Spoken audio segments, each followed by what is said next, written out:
আরবি নতুন বছর ১৪৪৬ হিজরি সনের প্রথম দিনে পরিবর্তন করা হয়েছে পবিত্র কাবা শরীফের গিলাফ।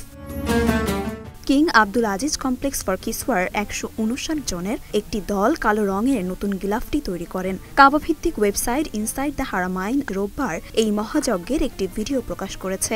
এতে দেখা যাচ্ছে কিভাবে কতটা পেশাদারিত্ব বজায় রেখে কাবার পুরাতন গিলাফটি সরিয়ে নতুন গিলাফটি স্থাপন করছেন তারা। এই কাজে ২০০ জনেরও বেশি অভিজ্ঞ মানুষ অংশ নেন। তারা মাত্র কয়েক ঘন্টার মধ্যে পুরো কাজটি সম্পন্ন করেন।